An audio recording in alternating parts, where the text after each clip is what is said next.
the setup, and I think they actually want to stiffen the front of the car a little bit. That's the comments from the drivers at the moment, that they actually want better braking stability. The issue I think they've got is a little bit of engine power issue. I'm sure you spoke to a couple of guys about it. Well, I spoke to Chazzy this morning, and he was saying he was the worst out of their 4 cars of down the back straight. But when you see other Ford Mustangs up the front, you know the capability that is in the car. Yeah, well, that's exactly right. Well, Chaz Mostert got plenty to play for today. He's moved to second in the championship, 135 points behind Scott McLaughlin, so he will absolutely want a points gather today. Plenty of pressure on him as we get set for practice 4 here this morning. The cars are rolling out into the lane, getting ready to head out on track, so we'll hand it over to Neil Crompton in commentary. Good morning to you, Jess. Good morning, everybody. Getting ready now for our final practice session of the weekend. This is practice 4 for the Tyre Power Tasmania Super Sprint, and this, in fact, plays a role in the way in which things will work out for the 3-part qualifying for the Armour All Pole to determine the start of proceedings this weekend and wrapping all of the activity up in Tasmania. Thanks to Virgin Australia, we'll have a long, hard look now at this racetrack. 2.4 kilometres, 7 turns around here, and a lively racetrack. One that looks pretty simple when you look at it graphically, but when you try and set up a race car for it and maximise performance, it is anything but easy to be able to master.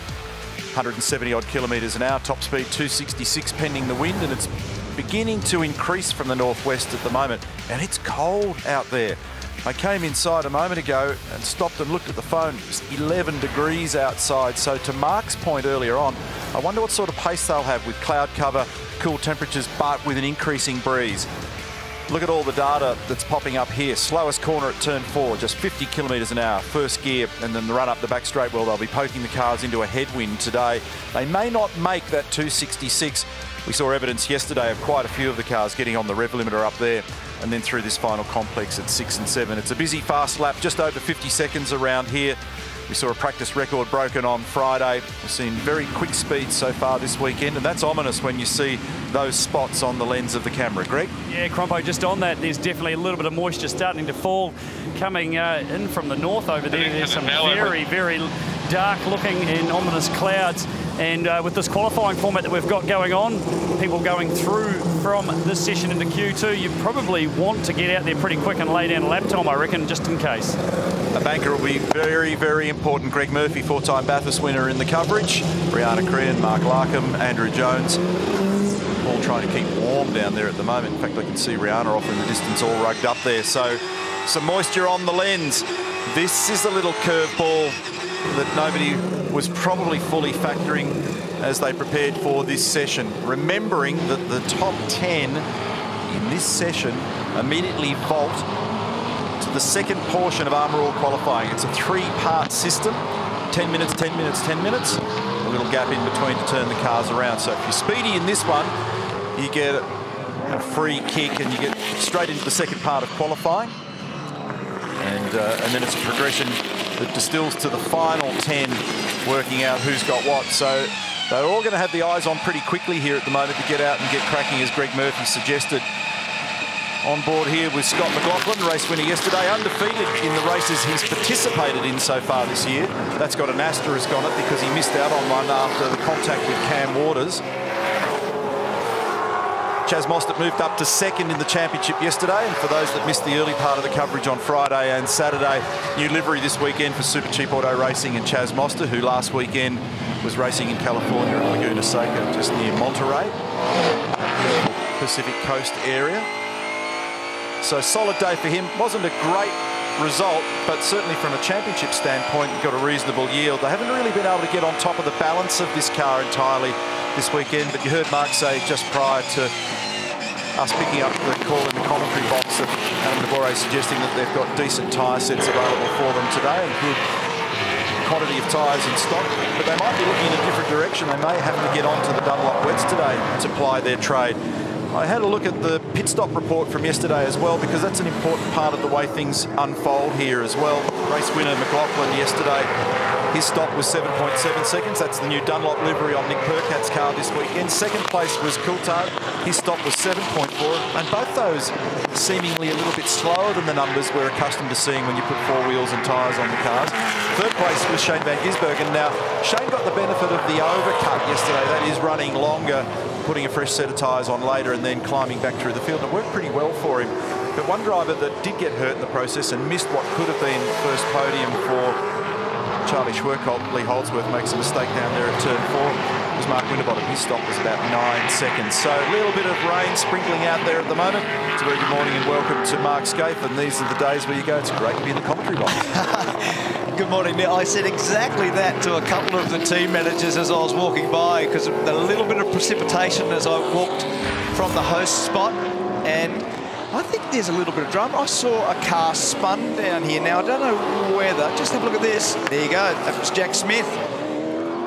And that was a nice little compliment there. Was it Chaz that gave him the bump? It looked like that was pretty intentional. Yeah, so I'm not sure that there was contact, but you're adamant. I reckon that was a fair one. I think in the end, Jack was driving out of the hip, and I saw it when you said Lee Holdsworth made a little mistake. I looked down, there was a car pointed the wrong way, and I couldn't work it out. So there's Chaz Mostert's car, as you just said. They're in good shape tyre-wise and very good shape in terms of the championship. They've come up, in terms of the movers and shakers from yesterday, come up one spot. They're 135 points away from the series lead, Scott McLaughlin. And this man applied the overcut. The strategy yesterday was very, very good. And a nice job at the end of the race. Now, Todd Hazelwood has gone out and done the fastest lap. He's done a 51.16. Now, with a little bit of a sprinkle that we're reporting on, that may serve him very well. Quickly usurped by Tim Slade, 51.09. And just quickly, Scapey, just wondering if Chaz Mostert did get involved with that spin with Jack Smith, and I can tell you there's quite a reasonable little bit of damage there to the top, sort of near the bonnet of the Mustang on the 55. So he definitely has made some contact there with Jack Smith at the exit of that hairpin, no doubt about it. What did you think about the experience? His experience, Jack Smith's experience, it's just getting a little bit tougher, isn't it? It is. Now a 51 flat for McLaughlin, so we were seeing Magenta on his lap, so he's gone out there and stitched together something important, because it might become relevant if this gets wetter with 24 minutes odd remaining. 51.00. Slade's gone back into the pit lane. Van Gisbergen, who we just saw a moment ago, is up into 3rd place. And up at the turn 4 hairpin, McLaughlin running high. Now, he's feeling a little bit better day on day, but he's got the croak going at the moment. Todd Hazelwood on screen here. We had a chat to him yesterday in one of the pit walks, and it's really encouraging to see a young guy who's a former Dunlop Super 2 champion, and Matt Stone Racing's a new young team in the Virgin Australia Supercars Championship. I love the fact that they've got an opportunity to go out there and throw a punch and be effective. He's 4th at the moment. He was fastest there for a while, and the object of the exercise in this one is to try and get yourself a free kick into the second part of qualifying and not have to do all 3, which also helps in the tyre bank management. Now, the other oddity to keep an eye on here is that we just get the right level of sprinkle and then a momentary pause of drive. Never really fully understood technically why it works this way, but you often get very much a happy hour phase with lap speed as well. So you just get a bit of a sprinkle, you press on out there, your tyres are warm, and then all of a sudden there'll be a lap or two where it's like the cars on rails. You've experienced it. I've experienced, like, whoa, who bolted the grip onto this thing? Exactly, and no one knows. I've always called it black art. There's a tyre art around however that works. The matching of the tyre to the road has got some weird phenomenon that gives you a yield at that point that Neil was just describing. 50.97 now, Dave Reynolds. It's interesting, isn't it, boys? Big call here with, you can see some shocks and springs going in the back of Jamie Whincup's car. Now, Murph talked about this cloud just over here, over yonder. It's very close, so this is brave stuff, because next door here, their car got in, got tyres on and got out really quick. Everyone's looking over here. Big call, love a bit of bravery. Mark Larkin, thanks for the update. And 9:30 local time, the clocks went back last night, so no daylight saving down the east coast any longer. And looking at the nearby forecast for the airport, Launceston Airport's not terribly far away, talking about a bit of rain arriving on the scene in that 10:30, 11 o'clock realm, and then on and off for the rest of the day. So that's a little tripwire for everybody to get their thoughts around. I bumped into Jamie Whincup on the way back to the commentary box before, and he shook his head, and I went, wow. Yeah, that's a day. What a day. I said, I cannot recall you ever having one of those. He said, neither can I. I went home last night thinking, what on earth? So if you didn't catch the coverage yesterday, He made a mistake in qualifying down at turn 4. He's not the Lone Ranger. There's been plenty of people do that this weekend, but because he bunkered it, triggered a red flag, could take no further part, lost his time, started 15th.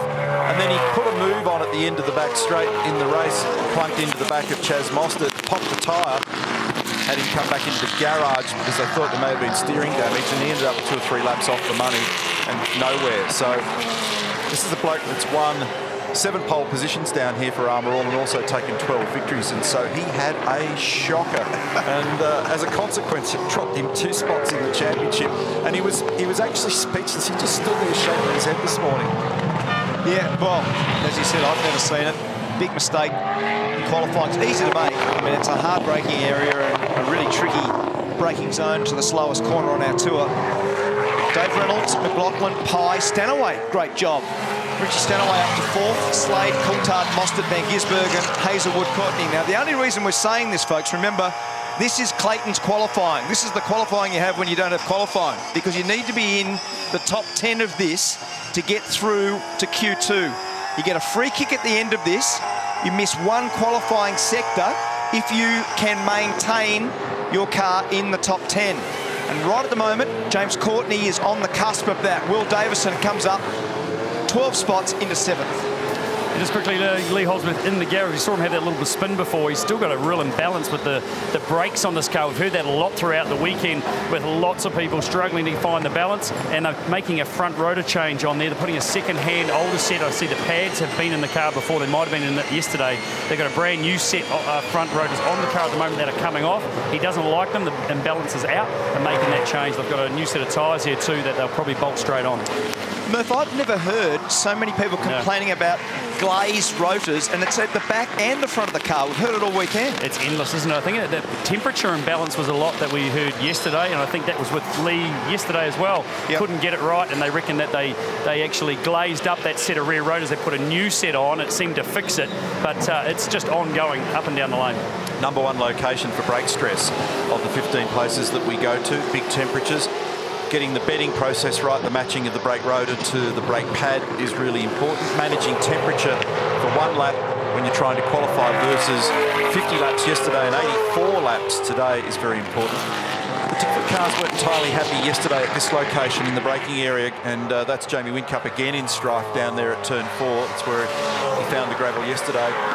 Cam Waters, Will Davison, Chaz Mostert, Lee Holdsworth have all had a bit of trauma in the braking area at turn 6, where there's more headwind today, and if you just keep an eye on the background at the flags, there they are on the right-hand side of screen, they're getting more lively now. It's forecast to get up to about 25 knots, near enough to 45, 50 kilometres an hour, and it's going to increase as we get closer to 11 o'clock and stay that way for a chunk of time. Whoa. Todd Hazelwood, sprint car driver, turn 7, lights it up as he gets to the control line there, and he's still trundling along nicely. He's in 10th. Van Gisbergen's just moved up into 6th position. He came up 3 spots.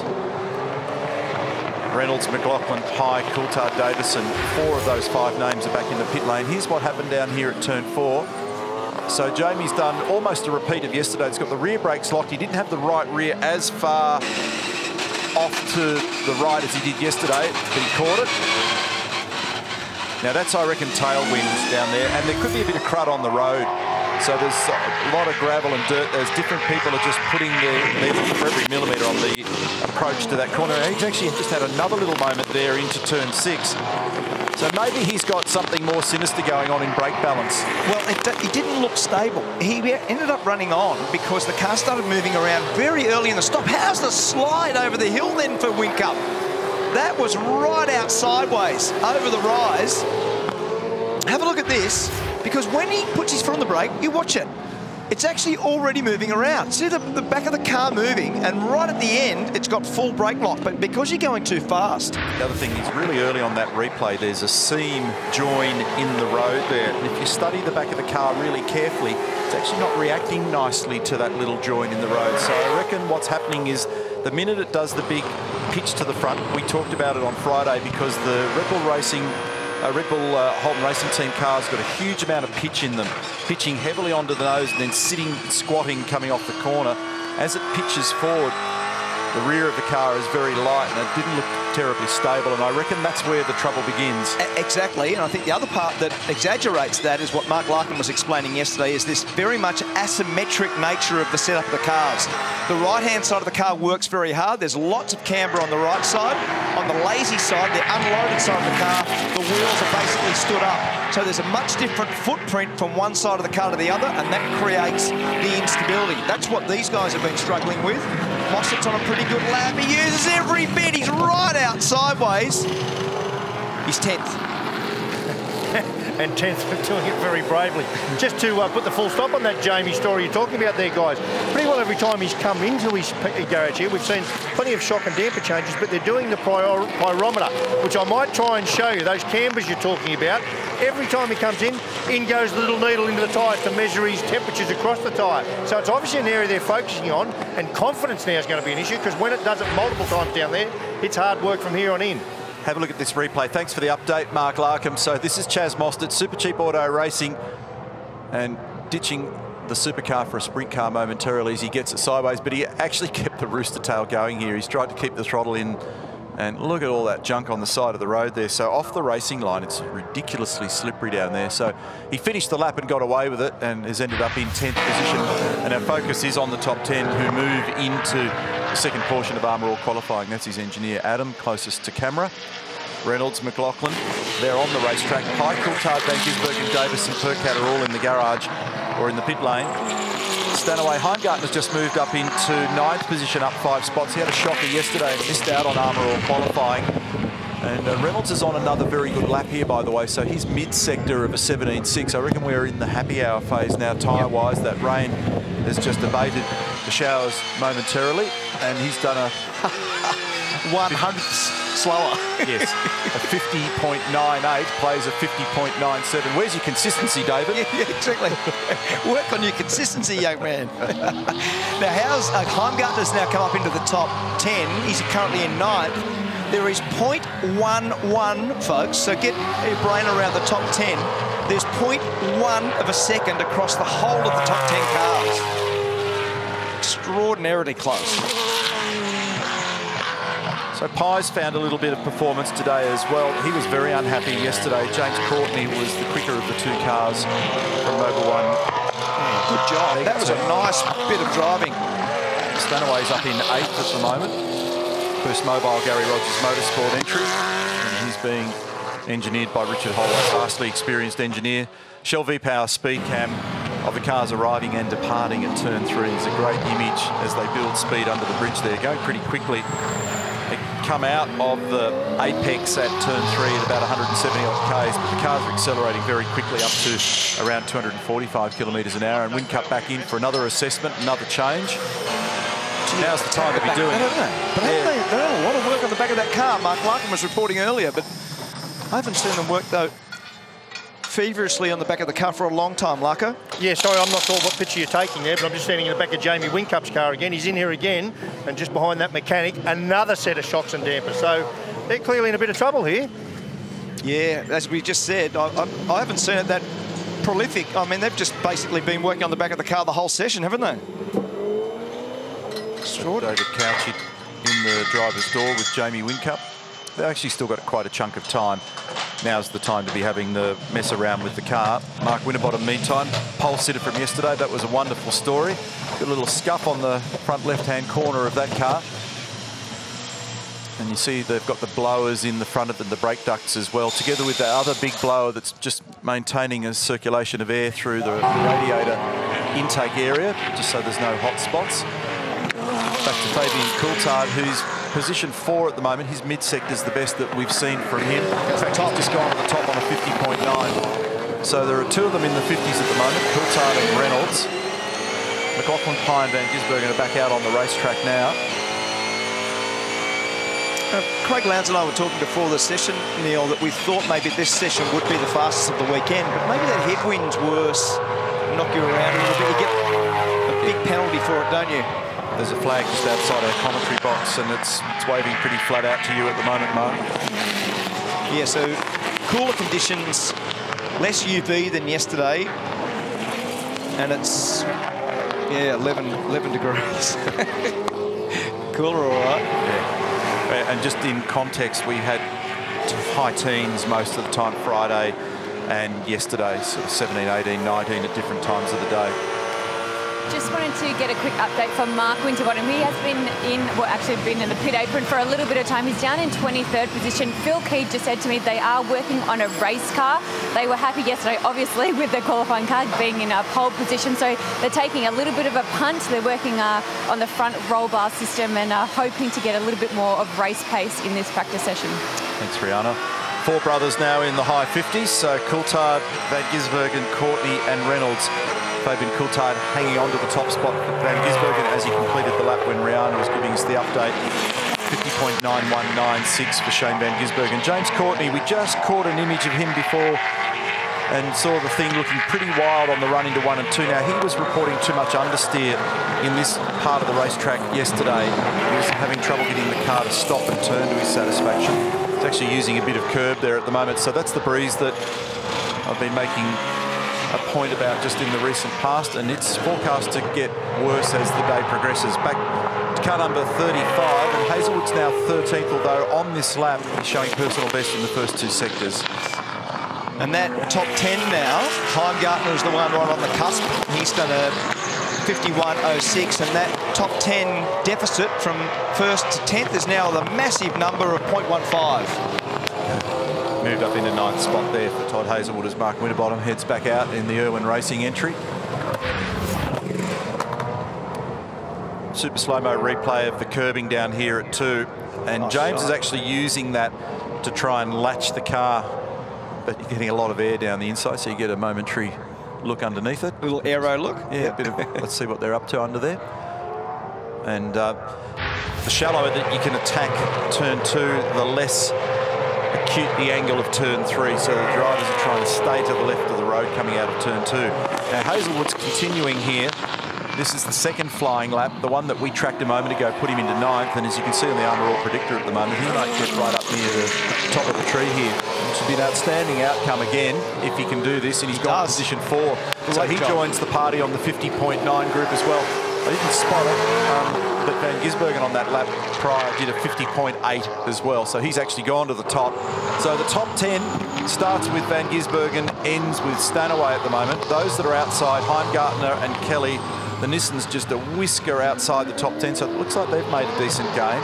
Then Slade, followed by Mostert and Waters, so those cars midfield at the moment, 14th and 15th, and Holdsworth, in fact. So you've got Mostert, Waters, Holdsworth, all from Tickford all together, which says that there's something similar in the basis of the setup, and that's why they're tied. Now, Heimgartner is actually on a ripping lap here at the moment in car number 7, plus fitness entry, so he's currently 11th, and if he goes on with it, he might end up in the top 10 here. Yeah, and the 2 that we've got to look for, Whincup is in the garage, and he's down at 18th. We just saw Frosty go out. He's currently down at 23rd, so both of those you would expect to be in the top 10. There you go. There's Whincup in again. They're attacking the rear of the car for the 25th time.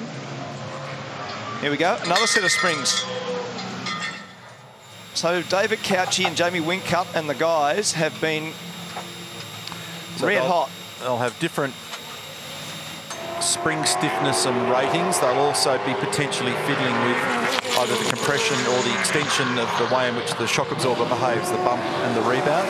And they're just firing preset shock absorber sets into the rear of that car for Jamie to go out. Very often when you make a macro change to the car like that, you don't even need to do the full lap. You can pretty much assess it when you're in the cars all the time, and it's like pulling on comfortable clothing.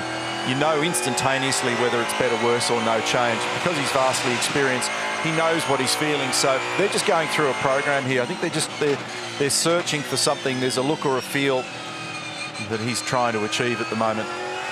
By the way, Heimgartner, before we go to Larko's, just jumped up into 6th spot. That's a very good effort. Larko?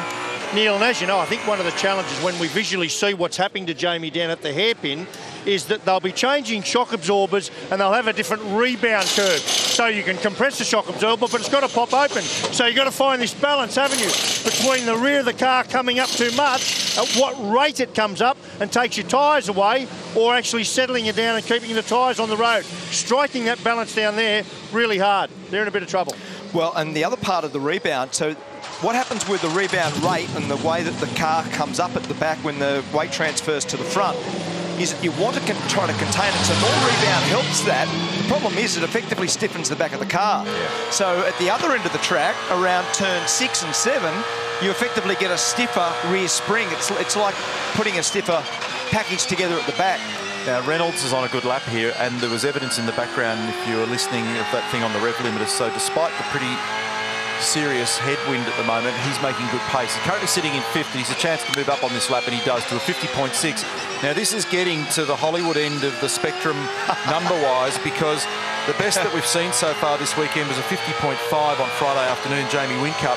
So that's pretty close, 50.6 for David. Nice job in these conditions. Tricky conditions out there at the moment. It'll be very much how you hold your tongue depending on where the wind's blowing. Yeah, a tow will be worth, so a slipstream effect down the main straight today will be worth a huge amount. There might be 1/10.5 or 2/10 of a second in being able to position the car close enough to another car without getting aero wash and hurting yourself. And a little bit of instability with Whincup out of turn 6 there. And one of the reasons why they're concentrating so hard on the behaviour of the car into 4 and 6 is just the sheer velocity of the car in those two locations means that if you can get the thing to behave just that little bit better and he can get onto that brake pedal a heartbeat later, you will get a yield on the stopwatch. So not a lot of value in trying to find 0.1 of a kilometre an hour at turn 4 in the middle of the corner, because the difference between 50 kilometres an hour and 50.1 is not going to make the stopwatch do handsprings. But if you can do it when you're doing 240 k's into turn 4 or 260 plus k's into turn 6, happy days. Absolutely, you get a big yield for it, don't you? That's exactly right. So Reynolds, Van Gisbergen, and Coulthard, Courtney, Hazelwood, Heimgartner, McLaughlin, Pye, Kelly, Mostert. That's the 10. Remember, that 10 will go into Q2 if they can maintain their spot. There's currently 5.5 minutes remaining. Mark Winterbottom's 23rd. Jamie Whincup is way down in 19th. We're picking up on Whincup now for a reason, because it was a shocking day for the man that came into the weekend second in the championship yesterday. It's gone up a balmy 0.3. It's 11.5 now. It was 11.2 before.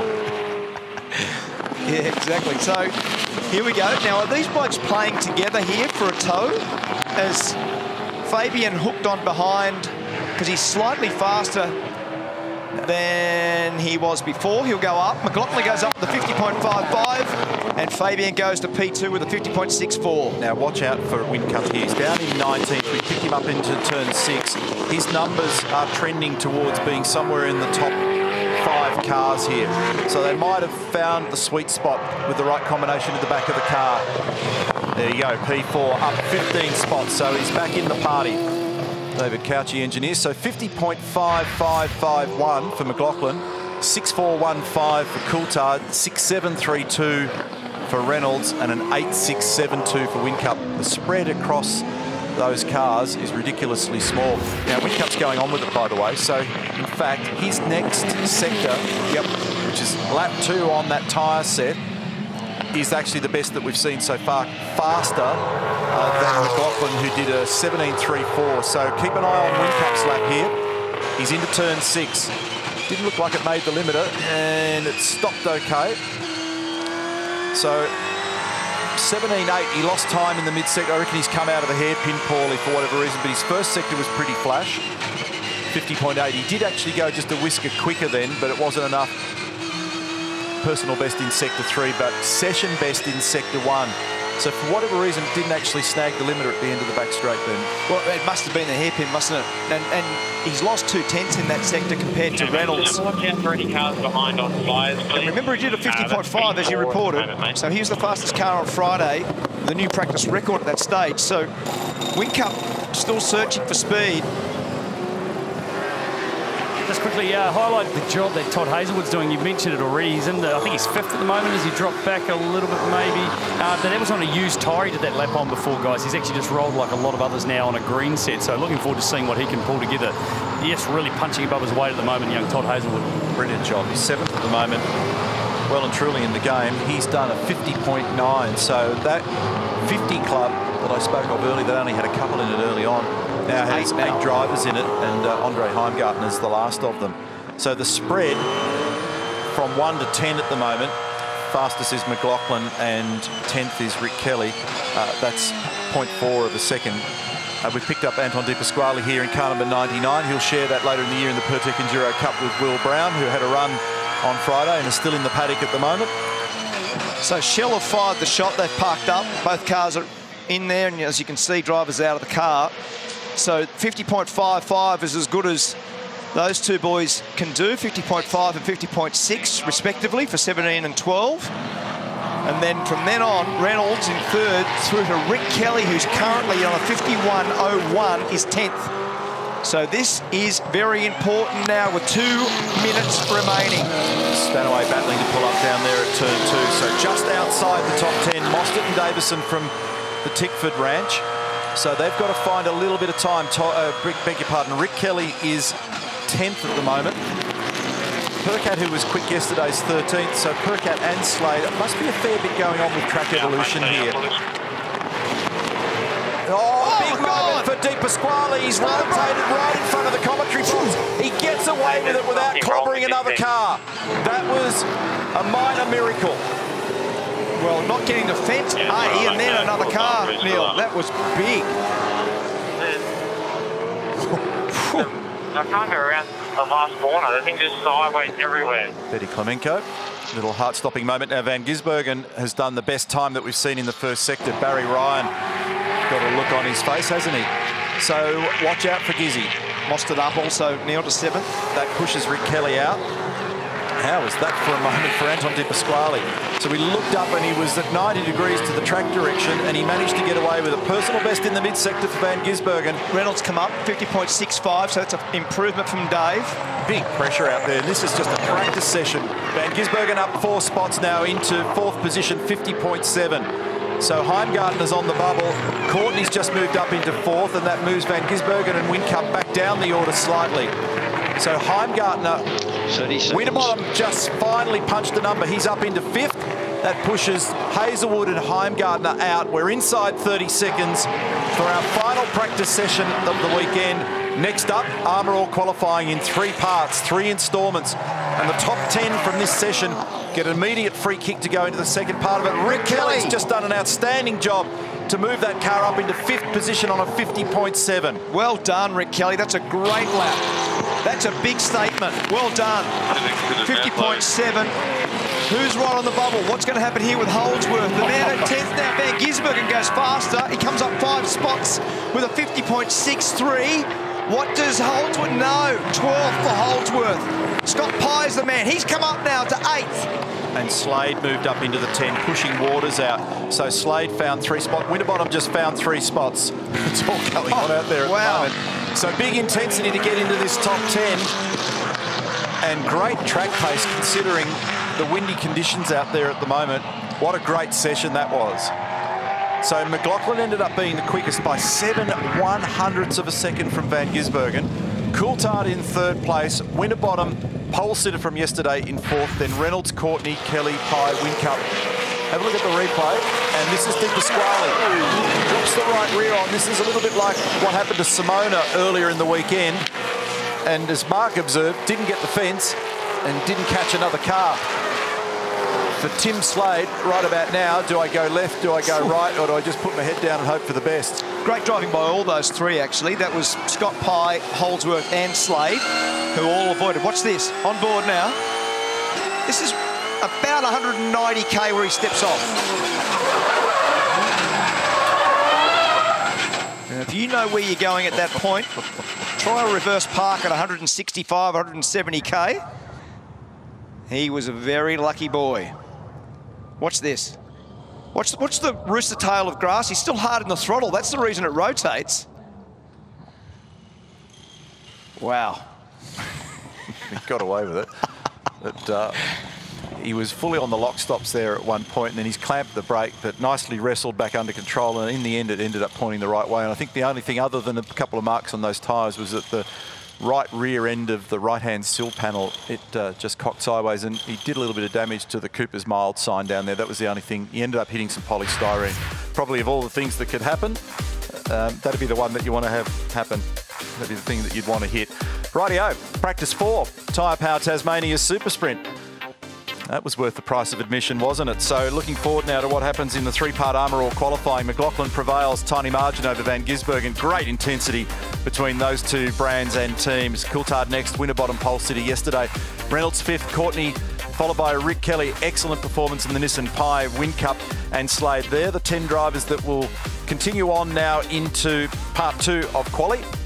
And those that are faded on this list that you're looking at the moment will participate in the first portion of qualifying. So that's coming up in the not too distant future with the threat of showers and some serious intensity out there at the moment, Greg. Yeah, serious intensity. I was with both these guys at Penrite Racing where they just watched the replay of old mate here doing his loop-de-loop, and I think you were more excited about it than what he is, Dave. Well, young Junior's had a big slide and it looked cool and he didn't hit the fence, so he's done a good job. Yeah, he's done a good job, mate. I think you're more angry about the fact that you're unhappy with the car than what you were scared about what just happened. Oh, I wasn't too scary. I was more sort of worried. There's a lot of cars coming behind me at the same time, but yeah, it was a bit of a tough session, so we've got qualifying now, so we'll see how we go. Your heart rate doesn't even come up. I think it's gone lower. I mean, there was a fairly serious moment there that just happened. It could have ended very badly. It didn't. There's the screen, a bit of a replay going on. I don't think you backed off too much either. Did you keep your foot up it for a little bit too long?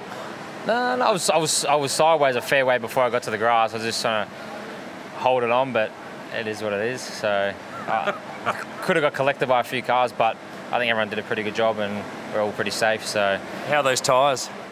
Oh, they're no good, but that's all right. Not now. No. So definitely not good. But anyway, we've got qualifying now, so we'll go again. How tricky was it out there, guys, with those conditions there? Quite changeable, bit of wind, a lot colder.